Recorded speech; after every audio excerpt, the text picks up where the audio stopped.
Backup Officer Galen Dean McGinnis arrives to see the guy strolling into a park. Alerted to the situation, he goes to ask the man about his strange behavior. And the answer is deadly. Get a gun on him. I need help. Without a word, the culprit tries to turn cop killer. Turner arrives to see his partner dodge a furious spray of bullets. Both men return fire and take refuge behind the squad car. You all right, Dean? We're okay. He's down. We got him at gunpoint. He's been shot several times. The injured offender lies only a stone's throw away. He's still got that gun pointed at you, Dean. But police can't help him unless he releases his weapon. Drop the gun! He's got the gun in his right hand, fingers on the trigger. By nightfall, the homicidal man is still fighting a losing battle. Unwrap your fingers from the gun! And ultimately, his stubbornness does him in as he dies from his wounds. The shooter was later found to have alcohol and drugs coursing through his veins. It may explain why he lashed out at the law. Get a gun on him.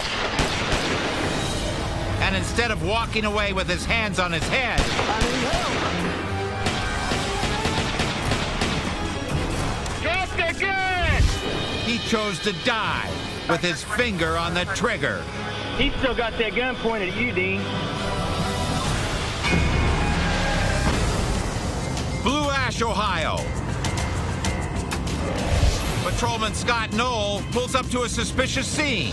A car creeping outside a high school. He tries to find out what the two men are doing. But they're not sticking around to chat. The suspects cut a wide U-turn, nearly sideswiping the cruiser. Officer Knoll alerts his department to the pursuit. I just had a vehicle try to ram me westbound on Cornell Road. A black Monte Carlo. And he soon learns why the pair is fleeing.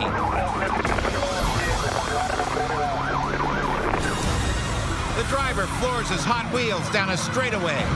Southbound at 100 miles an hour. Converging units are forced to hold off. Don't anybody pull out. He's tried to almost ram me. Trying to stop them at these speeds could be lethal. But when the renegades start to double back, Officer Knoll finally gets his shot.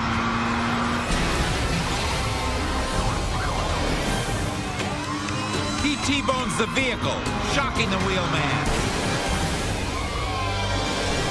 A second squad car tries to block in the bandit, but he floors it in reverse, taking dead aim at some cops. They're forced to take extreme action. A lawman jumps out and fires at the hoodlum. Incredibly, bullets don't faze these fugitives. The only other approach is to keep hammering their point home. As one prowler punches a slippery sedan, Sergeant Edward Sharon moves in and nails it. But when he rushes out to make the arrest, it's a truly deadly face-off. The outlaw lurches his car at Sharon, nearly running him over. Amazingly, Sharon holds his ground and strikes back. And that puts an end to the rampage. The passenger is okay, but the driver will later die from his wounds. Armed with a stolen muscle car, this thug tried to outrun the cops and then outmaneuver them. But police quickly had him outnumbered and put the brakes on his violent getaway.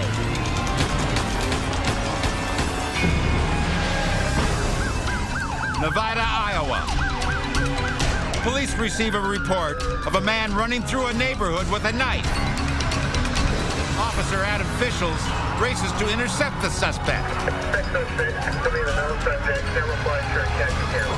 this guy is not exactly trying to get away.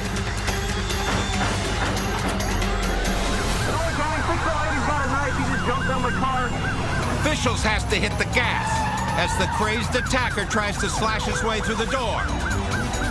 606, you see him chasing me?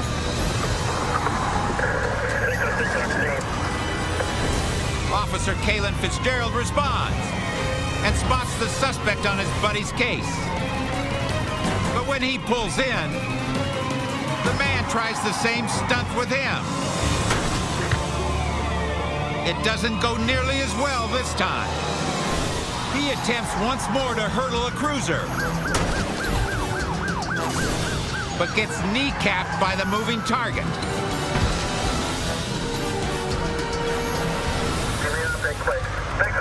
With the car. It looks like he's breathing.